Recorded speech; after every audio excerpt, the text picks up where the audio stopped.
오늘의 말씀은 출애굽기 12장 24절에서 25절 말씀입니다.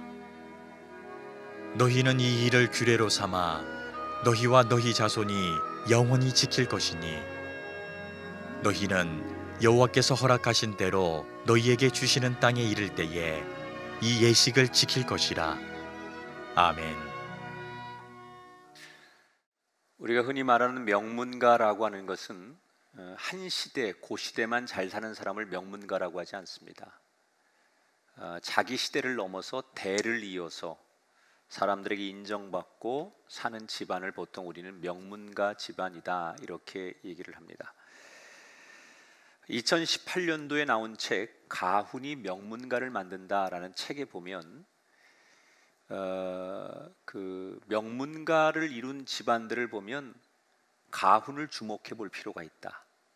가훈이라는 것은 그 집안의 구성원들에게 한 방향으로 살아가는 것을 제시하는 거기 때문에 굉장히 중요한 의미를 띠고 있습니다. 예컨대 경주의 최부자댁은 과거를 보되 어느 이상 더 자리를 욕심내지 말아라. 또 사방 백리 안에 네가 살고 있는 그 주변에 굶어 죽는 이가 없게 해라. 이런 등등의 6개의 가훈을 제시해서 탐욕을 버리고 상부상조해서 그 구성원들, 자기들 집안의 구성원들이 계속 반복되게 그걸 가르치는 거예요. 근데 경주 최부자댁 말고도 전 세계에 아주 유명한 그 가문들을 보면 이 사람들의 그 집안이 비슷한 공통점을 가지고 있어요. 그 중에 하나, 확실한 가훈들, 아주 명쾌하고 그리고 모두가 동의할 수 있는 그런 가훈들을 내려준다는 거예요. 여러분, 우린 하나님을 아버지라고 부르면서 모이는 공동체예요. 꿈의 교회는. 또 넓게 말하면 이 땅의 모든 교회는 한 하나님을 아버지로 모시는 사람들이에요. 그러면 우리는 넓은 의미에서 이 땅의 모든 교회, 우리 꿈의 교회는 거대한 집이에요. 그래서 교회가 명문가가 돼야 되고 그걸 넘어서서 우리의 가정도 명문가가 돼야 돼요. 그러려면 우리에게도 누구나 다 공유할 수 있는 영적 가훈이 필요하다. 그래서 저는 오늘 출애굽기 12장에 나오는 말씀을 통해서 우리가 하나님을 아버지로 모시는 거대한 이 교회라는 집들이 어떤 영적 가훈을 우리가 함께 공유해야 될까? 지난 시간에 하나님께서 이스라엘 민족이 지킬 지침을 주시는 걸 봤어요. 그리고 이제 모세는 10번째 재앙을 어떻게 맞이할지 지침을 받은 그대로 이스라엘 장로들에게 가서 하나님께 받은 지침을 전하는 것으로 오늘 이야기가 시작됩니다. 지침의 내용은 이런 겁니다. 양을 어떻게 준비할지, 또 재앙이 오는 당일 저녁은 어떻게 식사해야 될지, 이런 것들을 하나님께 받은 대로 전해주면서 오늘 우리가 주목해 볼 게 하나 있어요. 양의 피를 어떻게 발라야 되느냐, 구체적으로 양의 피를 그릇에 잘 담아놓고 특히 우슬초 묶음 다발로, 이 우슬초라는 것은 지금 나오는 대로 긴 나무가지 같은 거에 달린 그런 잎사구가 있는 건데, 이게 이스라엘 사람들이 종교 예식에 많이 쓰입니다. 저 잎사귀에는 기름 같은 거 묻히는 게 굉장히 용이합니다. 그래서 저기다 피를 묻혀가지고 저걸로 마치 붓처럼 문 틈에다가 피를 잘 발라라. 그리고 아침이 될 때까지 절대로 밖에 나가면 안 된다. 이런 등등의 이야기를 하지요.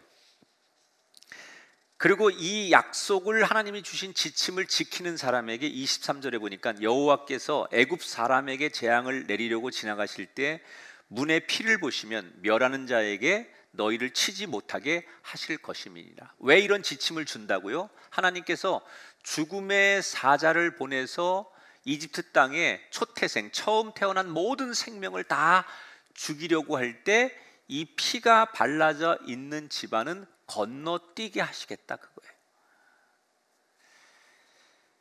여러분, 이 하나님의 이 지침과 약속은 오늘 이 시대를 살아가는 우리들에게도 동일한 약속이에요. 베드로전서 1장 18절 19절에 보면 헛된 행실에서 대속함을 받은 것은 오직 흠없고 점없는 어린 양 같은 그리스도의 보배로운 피로 된 것이니라. 이 말씀대로라면 우리가 예수님이 나를 위해 십자가에서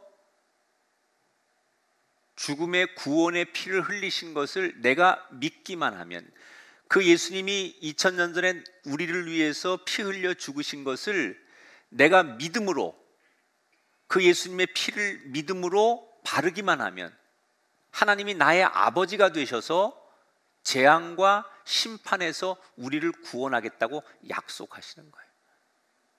여러분, 이 약속이 우리에게 반드시 필요한 약속인 줄 믿습니다. 오늘도 우리는 여러 가지 재앙과 많은 환난 속에 살아가지만 그 가운데서도 예수님의 피를 믿음으로 바른 사람에게는 이 땅의 재앙과 환난이 우리를 뛰어넘도록 하나님께서 우리를 지키시고 보호하시는 은혜가 있기를 주의 이름으로 축원합니다. 자, 이런 지침을 하나님께서 주신 다음에 오늘 우리가 주목해 볼 얘기 하나가 있어요. 마지막에 모세가 이스라엘 장로들에게 이런 얘기를 전합니다. 26절 27절에 보니까 이후에 너희 자녀가 이 예식이 무슨 뜻이냐 하거든 너희는 여호와께서 애굽 사람에게 재앙을 내리실 때 애굽에 있는 이스라엘 자손의 집을 넘으사 우리의 집을 구원하셨느니라 하라 이랬어요.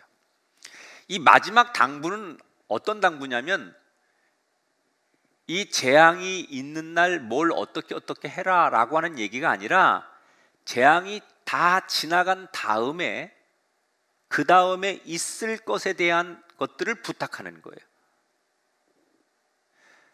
앞으로 이 재앙이 끝난 다음에 매년 요맘때가 되면, 다시 말하면 6월절 이 절기를 지키게 되면 집안에서 반드시 이런 걸 하라는 거예요.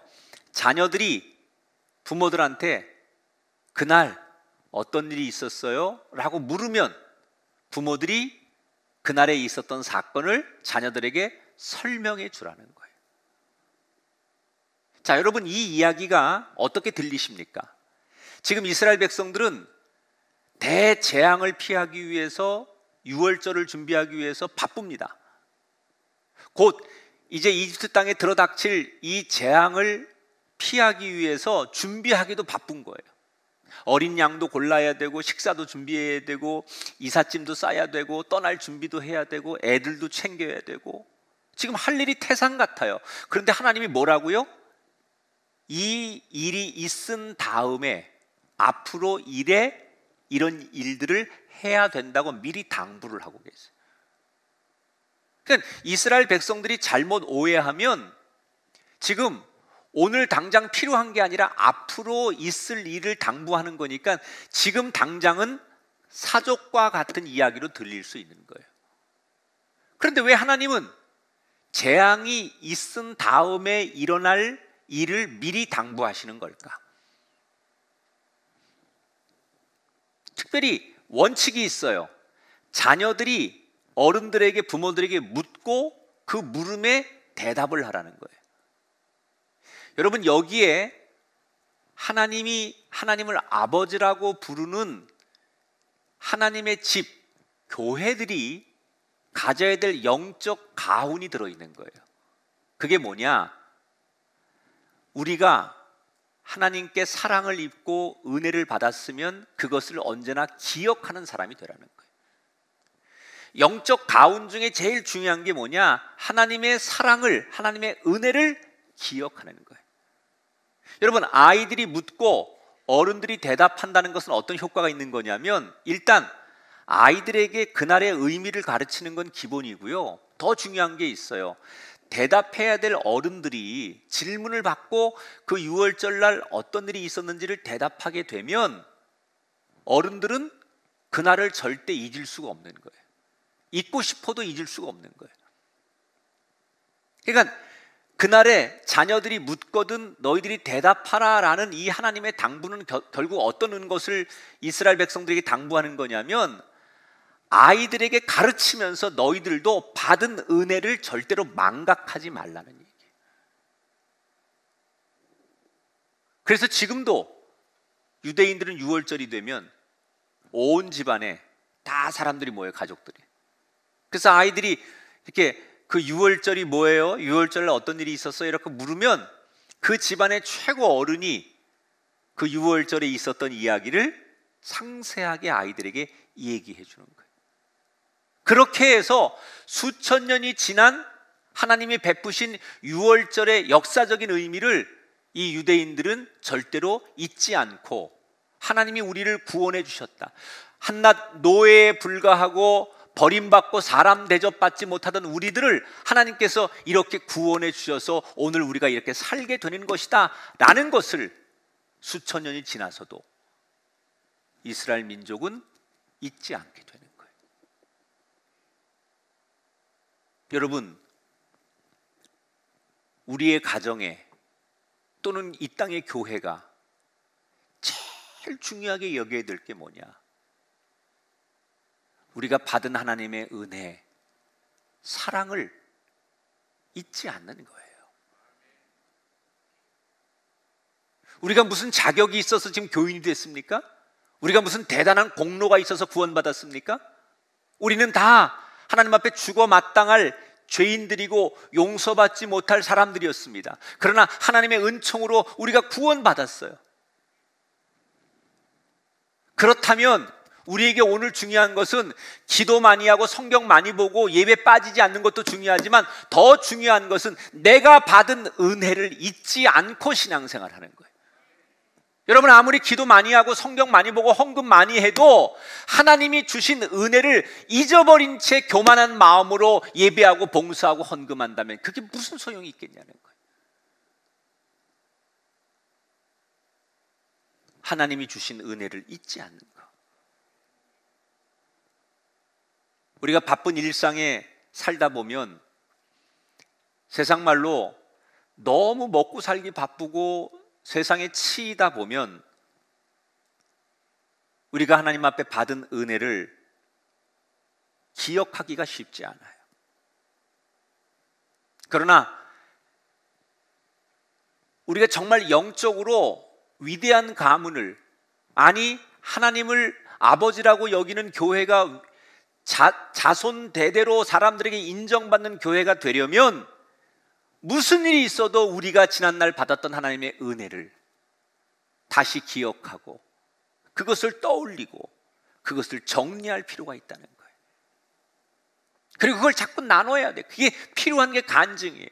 난 이렇게 예수 믿었고, 난 이렇게 하나님 앞에 구원받았고, 난 이런 하나님의 사랑을 힘입었고, 우리 가정이 이렇게 쓰러질 때 하나님께서 우리에게 이런 은총을 베푸셨고, 이런 이야기가 계속 질문되고 계속 고백될 때 그 가정은, 그 교회는 명문가의 기틀을 마련하는 거예요. 내가 누누이 강조하지만 물론 사람이 살아가는데 교인들이 만나도 사람 사는 이야기 해야지요. 그러나 우리의 모임의 취지는 무슨 우리가 정치를 얘기하고 세상살이에 대한 이야기를 가지고 와서 토론하고 그런 데가 아니라, 우리는 하나님께 받은 은혜를 자랑하고 그 은혜를 기억하기 위해서 모이는 모임인 거예요. 여러분, 모임의 목적들이 다 다르잖아요. 스포츠를 하기 위해서 모이는 모임이 있고, 뭔가 우리가 비즈니스를 하기 위한 모임이 있고, 나름대로 자기들의 모임의 성격이 있는데, 교회에서 모이는 모임은 하나님께 받은 은혜, 이 은혜를 드러내고 은혜를 기억하기 위해서 모이는 모임이 될 때 그 교회가 세상으로부터 신뢰받는 명문가가 되는 첫걸음이 될 줄 믿습니다. 모세는 하나님 앞에 받은 지침을 그대로 이스라엘 장로들에게 전달을 하고, 이제 이스라엘 사람들은 다시 장로들에게 전달받은 대로 움직이기 시작하는 거예요. 드디어 하나님이 정하신 재앙의 날 아비벌 14일이 되었어요. 그날도 이스라엘 백성들은 늘 그랬던 것처럼 이집트 사람들이 맡긴 일당의 노동을 위해서 하루 종일 혹사당하고 저녁이 되어 집으로 돌아옵니다. 다른 때 같으면 하루 종일 노동으로 혹사를 당했기 때문에 온몸이 파김치가 되었겠지만 그날 저녁은 피곤하기보다는 하나님이 준비한 재앙이 이 땅에 어떻게 임할지 이런 기대와 설레임으로 저녁 일정을 시작하게 됩니다. 이미 나흘 전에 구별한 어린 양을 잡고 그리고 한쪽에서는 고기를 불에다 굽습니다. 그리고 하나님이 지침을 준 대로 우슬초에다가 양의 피를 발라서 문틈에다가 칠을 해요. 그러니까 바깥에 있는 다른 지역에 있는 이집트 사람들이 저 이스라엘 사람들 집집마다 연기가 나고 양의 피를 다 문에다 바르니까 궁금하니까 와서 보기도 하고 묻기도 하는 사람이 생기는 거예요. 그런데 눈으로 보고 이스라엘 백성들이 왜 우리가 이걸 하는지 설명을 하는데도 그 얘기를 듣기만 할 뿐이지 그렇게 따라하거나 그것을 인정하는 사람이 없었어요.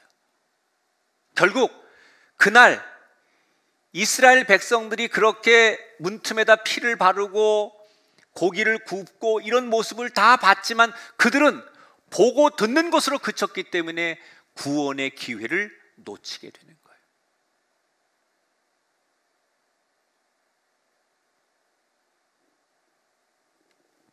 여러분,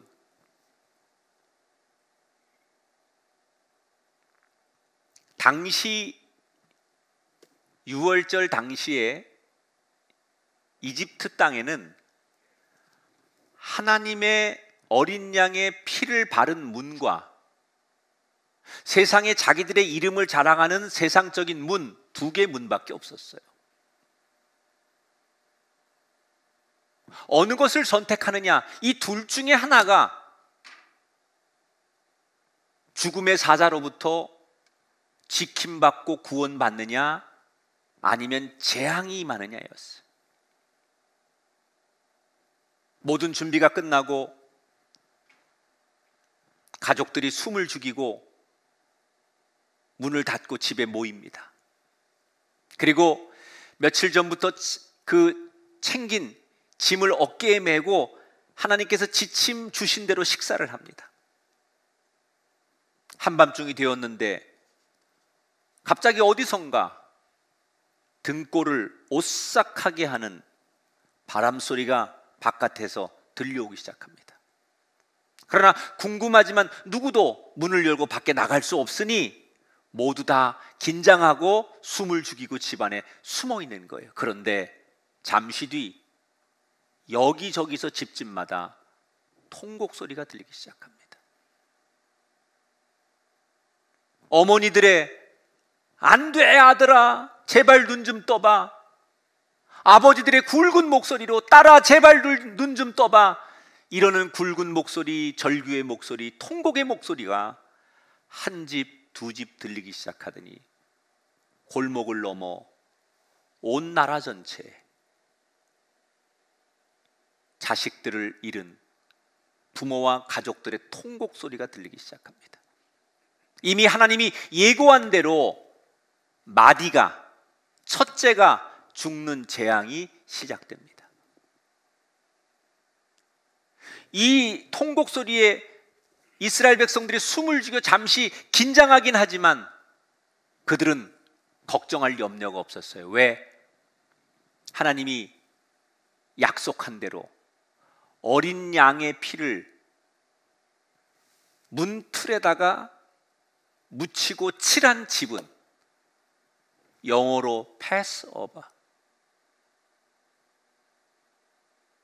너물유, 너물월, 마디절, 유월절, 죽음의 사자가 어린 양의 피가 있는 그 집은 담을 넘어서 그냥 건너뛰게 되어 모두가 살고 그 어린 양의 피가 없는 집에 첫 번째 태어난 생명들만 죽음을 맞이하게 되더라는 거예요.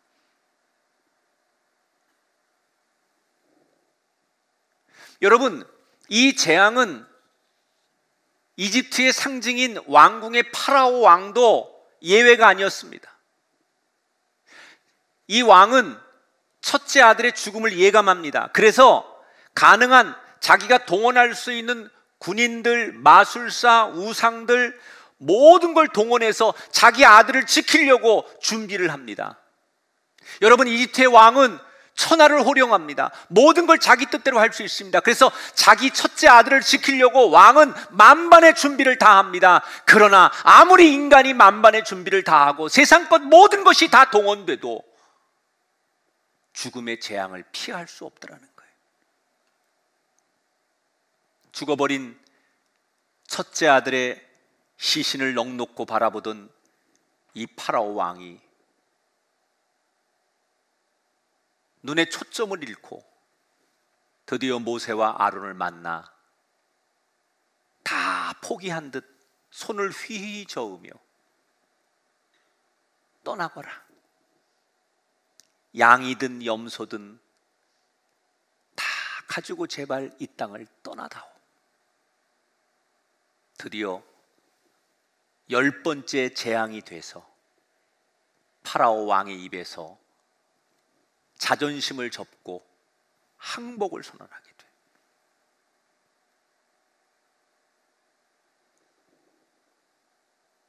이 왕이 항복을 선언하고 이제는 자유를 얻게 되었다는 소식을 듣게 되고 이스라엘 백성들이 떠날 준비를 하고 있다가 그 소식과 함께 집집마다 아침에 되어 짐을 싸들고 일제히 거리로 뛰어나옵니다.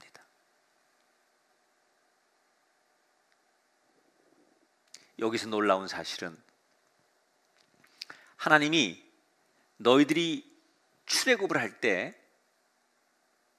이집트 사람들에게 은과 금, 폐물을 요구하면 얻게 될 것이다, 이렇게 하나님이 예언을 하셨거든요. 그래서 이때 이스라엘 백성들이 떠나기 전에 하나님 주신 지침대로 이집트 사람들의 집을 방문해서 문을 두들기면서 우리 이제 떠날 건데 은이나 금이나 폐물들을 주시오라고 요구를 했더니 이집트 사람들이 집에 있는 폐물들을 다 들고 나와서 그걸 그냥 가슴팍에 던지다시피 하면서 여기 있으니까 이거 가지고 제발 좀 떠나달라. 이미 집집마다 첫째 죽음의 재앙을 목격한 이집트 사람들은 더 이상 이 두려움으로부터 견딜 수가 없었고, 저들이 믿는 하나님의 신이 이 땅에 있는 한 자기들이 더한 재앙도 맞이할 수 있다는 극심의 두려움 때문에 금이고 은이고 보물이고 다 필요 없어요. 제발 이들이 하루빨리 이 땅에서 떠나주는 것만이 자기들이 살 길이라고 생각하니까 은과 금과 폐물을 다 이스라엘 백성들에게 주면서 제발 여기만 떠나달라는 거예요. 그래서 이스라엘 백성들이 그들이 가진 가장 좋은 폐물과 그 금과 은을 다 가지고서 그걸 가지고 이집트 땅을 떠나게 됩니다. 자, 여기서 왜 하나님은 이집트를 떠나는 이스라엘 백성들에게 이렇게 많은 물건, 폐물들을 획득하게 하신 걸까? 이거 그냥 한 게 아니에요. 여기에는 영적인 의미가 있어요. 그게 뭐냐? 첫째는 지금 이스라엘 백성들이 430년 동안 종살이를 하다가 그들은 노예였어요. 그들의 주인은 이집트 사람들이었어요. 그런데 그들이 이제 이집트 땅을 떠나는 이 출애굽은 도망하는 것이거나 쫓겨나는 추방이거나 패배해서 떠나는 것이 아니라 이거는 완전히 우리가 이집트의 신들을 심판하고 이집트를 굴복시키고 우리가 승리한 정복자가 되어서 전리품을 가지고 떠난다라는 의미를 갖는 거예요.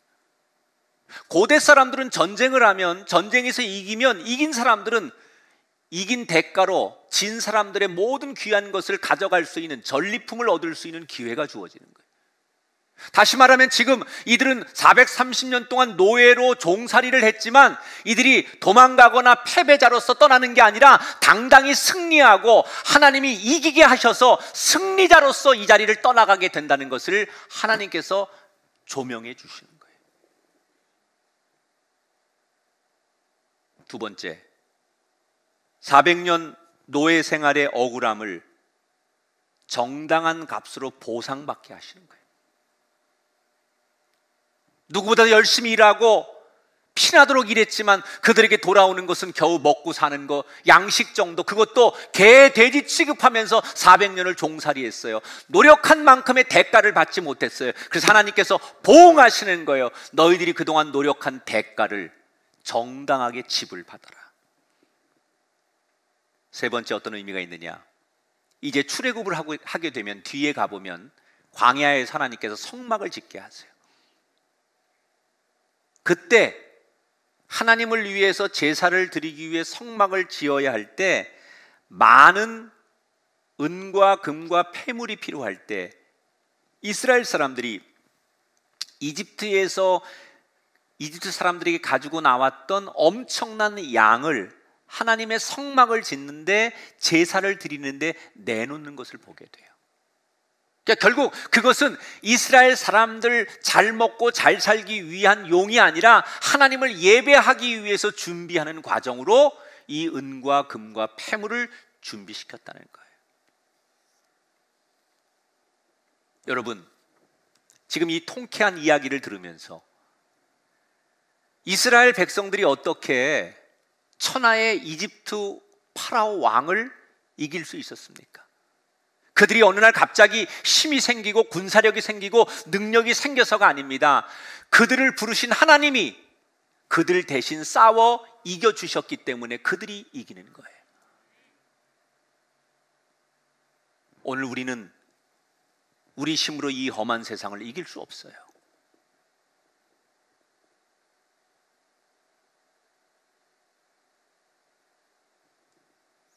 우리가 만나는 이 세상은 사실 우리 힘으로 정복하기 어려워요. 이 자연과 세상이 우리에게 도전해 올 때 우리는 연약하기 때문에 그것들을 이길 수 있는 힘이 없어요. 그런데 우리가 이기는 방법이 있습니다. 우리의 아버지 되신 하나님이 세상을 이기고 나 대신 싸워 이기면 내가 세상을 이기는 거예요. 노예인 그들이 힘이 있어 이긴 것이 아니라 그들의 주인 되신 하나님이 이기셨기 때문에 이겼던 것처럼 원래 이 험한 세상에 하나님이 나 대신 싸워 이김으로 저와 여러분이 승리하게 되길 주 이름으로 축원합니다. 의기양양하게 이집트 땅을 떠나요. 그들은 야곱과 함께 기근을 피해서 이집트 땅에 들어온 70명의 가족으로 시작해서 430년 지난 다음에 장정만 60만이 넘는 큰 민족으로 이집트를 떠나는 것으로 오늘 성경 이야기가 끝나요. 근데 이 성경을 조금 아시는 분들은 야, 이 성경이 좀 상식적이지 않다. 어떻게 430년 동안 인구가 70명에서 장정만 60만이라면 아이들까지 따지면, 여자와 아이들까지 따지면 적어도 200만 명에서 300만 명을 추산하는데 어떻게 그렇게 짧은 시간 안에 200만까지 인구가 늘어날 수 있어요? 400년 동안 그렇게 인구가 늘어날 수 있을까요? 그 조금 성경이 모순이 있는 거 아니냐, 이런 의문을 제기하는 분들이 있어요. 자, 오늘 성경 37절 38절 세 번역으로 제가 읽어드릴게요. 의문을 가지고 이 성경을 보세요. 이스라엘 자손이 숫곳으로 갔는데 장정만 해도 60만가량이 되었다. 그 밖에도 다른 여러 민족들이 많이 그들을 따라 나섰고 양과 소 등 수많은 짐승떼가 그들을 따랐다. 이렇게 소개를 해요. 자, 여기 뭐라고 해요? 그 200만가량의 행렬을 하는데 거기에는 이스라엘 민족만 있는 게 아니라 여러 다른 민족들이 그 행렬에 따라 나섰다, 이렇게 나와요. 이집트 땅에는 이스라엘 민족들만 노예로 산 게 아니에요. 당대 최고의 강국이었던 이집트는 여러 나라를 정복하면서 그 나라에서 많은 곳곳에서 노예를 잡아왔어요. 그래서 이스라엘 민족 말고도 이집트 땅에는 여러 족속들의 노예들이 있었어요. 그런데 이집트 왕의 정권이 무너졌다고 생각하니까 여러 나라의 노예들이 지금 이스라엘 사람들이 걸어가는 행렬에 우리도 같이 가자, 그리고 끼인 거예요. 이 가운데는 이런 사람도 있었을 거예요. 나는 이집트 사람이지만 이 망해가는 이집트 땅에 희망이 없다. 저들이 한낱 노예지만 저들이 믿는 신이 하는 일을 보니까 저들을 따라가야만 희망이 있겠다. 그래서 망해가는 이집트보다는 새로운 희망을 향해 가야 되겠다고 생각하면서 탈 이집트를 선언한 이집트 사람들도 끼었을 거라는 거예요. 그러니까 지금 이 행렬 속에는 이스라엘 백성들만이 아니라 여러 다민족, 심지어 이집트 사람들까지 이 행렬에 껴있는 거예요. 이 사람들의 공통점은 뭐예요? 지금 살고 있는 세상보다 더 나은 세상을 기대하며 떠나는 거예요. 근데 이 사람들이 훗날 광야에 나가서 조금만 어려우면 불평불만을 선도하고 하나님을 대적하는데 앞장서고 그랬던 사람들이 바로 이런 이스라엘 족속들이 아닌 다민족의 노예로 살던 사람들이 이 행렬 속에 끼어가지고 가다가 불평불만을 제시하는 주범들이 됩니다. 나중에. 여러분, 지금 이 행렬에 참여한 여러 족속들, 이스라엘 사람들이 아닌 새로운 다른 민족의 사람들이 과연 약속의 땅에 따라갈 자격이 있다고 생각하십니까? 성경대로라면 이들은 하나님이 약속한 야곱의 후손이 아니에요. 이들이 유월절을 지켰다는 그런 기록도 없어요. 이 사람들은 여호와 하나님이 누군지도 몰라요. 그냥 단지 이스라엘 백성들이 떠나니까 여기 사는 것보다 떠나는 게 낫겠다고 해서 그 그룹에 합류한 것뿐이에요. 분위기에 휩쓸려서 그 대열에 낀 사람들이에요. 그러니까 엄격히 말하면 이 사람들은 구원받는 백성에서 제외돼야 되는 사람들이에요. 그런데 하나님이 이 사람들을 어떻게 하는지 아십니까? 그냥 내버려 두시고요. 아니, 그들을 똑같이 이스라엘 민족처럼 대하시고 품어주세요. 하나님의 애초에 계획한 사람들이 아닌데도 그들이 따라오는 것을 하나님 마다하지 않아요. 너희는 자격이 없다, 내가 원래 생각한 계획이 없는 사람이니까 안 된다, 이렇게 내치지 않으시고요, 그들을 품어주세요. 그냥 그 행렬에 놔두세요. 하나님이. 왜요? 계기는 어떻든 간에 이들이 이 행렬에 들어온 이상 가나안으로 출발한 그 과정을 통해서 이들이 이제 하나님을 잘 믿고 구원받을 수 있는 백성이 되기를 하나님은 기대하셨던 거예요. 여기에 저는 하나님을 아버지로 믿는 신앙 공동체의 두 번째 영적 가운이 들어있다고 생각해요. 그게 뭐냐? 나보다 훨씬 연약하고 나와 다른 사람들을 더욱더 품으라는 얘기예요.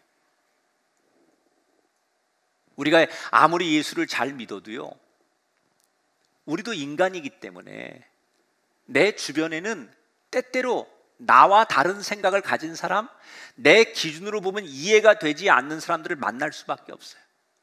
저 사람 왜 저러지? 아니, 어떻게 상식적이지 않지 저렇게? 어떻게 저렇게 몰상식하고 어떻게 저런 사람이 교회에서 중직이지? 아니, 왜 인생을 졌다오르게 못 살아? 여러분 가정에서 여러분 배우자든 자녀든 부모든 여러분 형제들이든 그런 사람들이 다 있어요. 내 가족이지만 이 사람만큼은 내치고 싶은 그런 사람들이 다 어디든 존재한다는 거예요. 그런데 이때 오늘 성경에서 가르치는 대로 믿음의 공동체는 달라야 된다는 거예요. 하나님이 그들을 다 품으셨듯이 우리도 그런 사람들이 때때로 우리의 행렬에 끼게 되면 부족함이 보이고 나와 다른 것이 보이고 내가 불편할지라도 그 사람들을 품어줘야 된다는 거예요. 이걸 잘하신 분이 예수님 아닙니까? 복음서에 보면 예수님은 제자들이 믿음도 없고 믿음도 성장하지 않고 성숙하지 않아서 맨날 사고를 치고 예수님 속을 뒤집어놔요. 그런데 예수님은 요한복음 13장 1절에 뭐라고 증언하느냐? 세상에 있는 자기 사람들을 사랑하시되 끝까지 사랑하시니라. 끝까지 내치지 않았다는 거예요. 그런 거 하나 때문에 내치지 않았다는 거예요.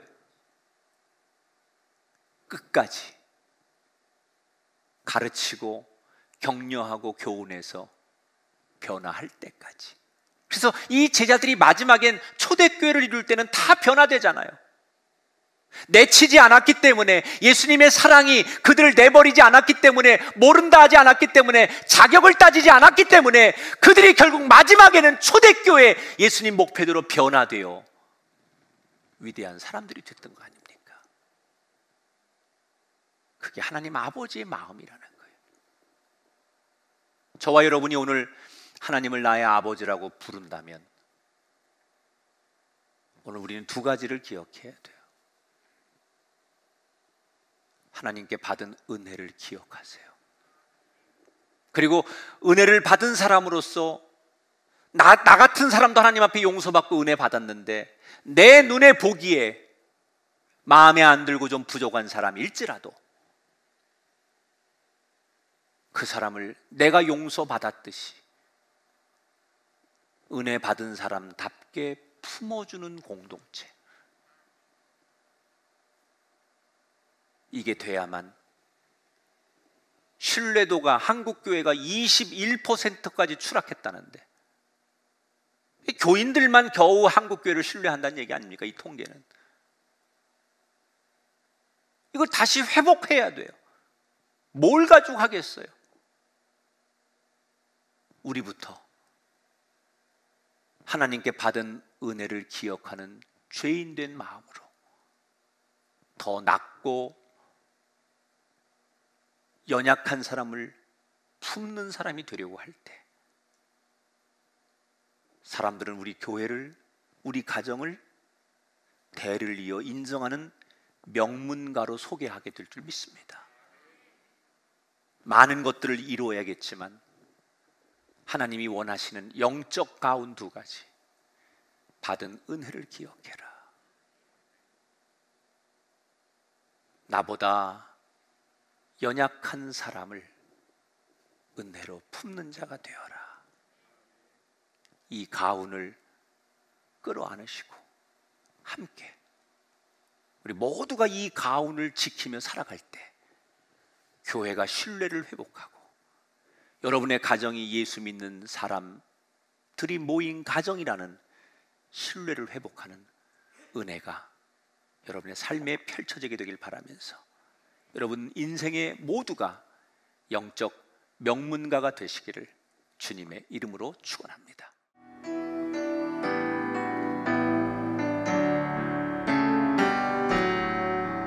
내가 지금까지 지내온 것은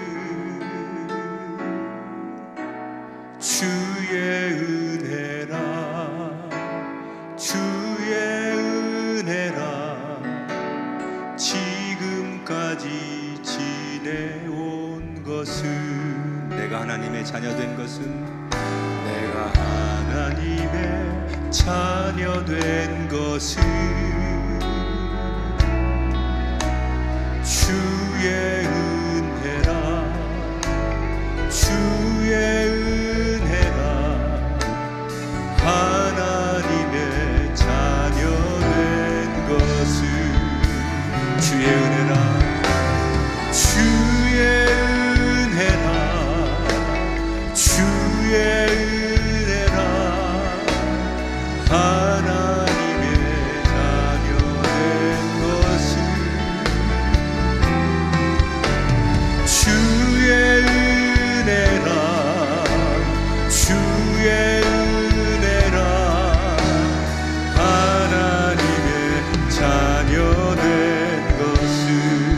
내가 이 자리에 서 있는 것은 내가 이 자리에 서 있는 것은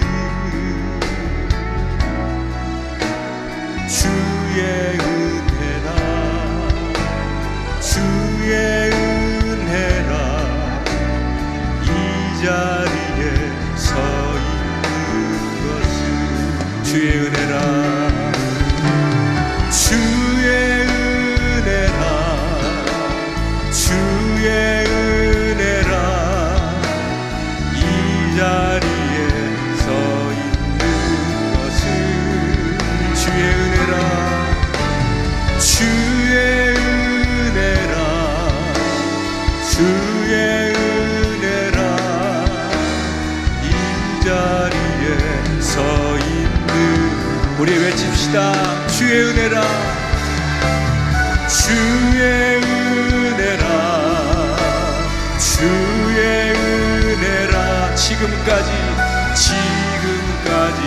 지내온 것은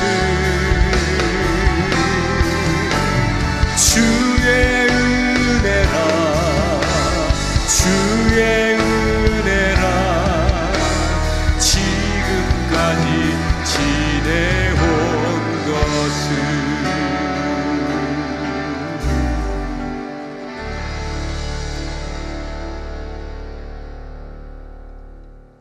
눈을 감고 생각해 보면 받은 은혜, 받은 사랑을 셀 수 없을 만큼 가지고 있는 나인데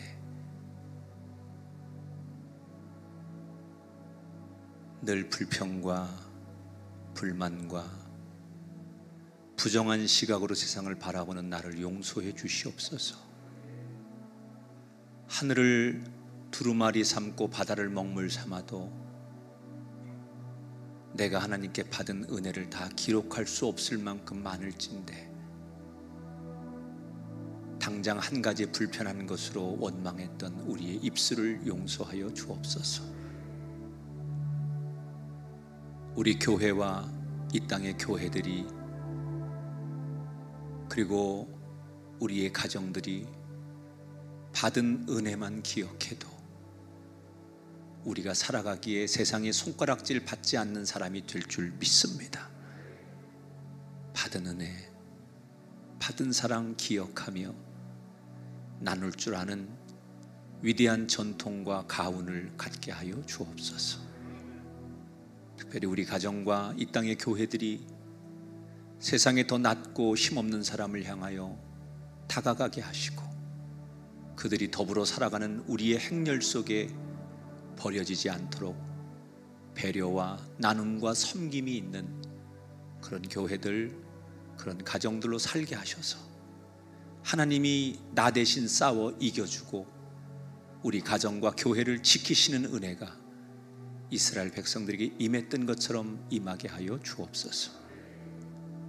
귀한 마음으로 예배드리는 곳곳에 성도들을 축복해 주시고 또 위로해 주시고 무엇보다 우리가 드린 귀한 예배와 섬김과 마음을 받으시되 하나님 앞에 구별하여 드린 11조와 감사헌금 이 모든 것 속에 하나님의 큰 은혜와 축복이 차고 넘치게 하여 주옵소서.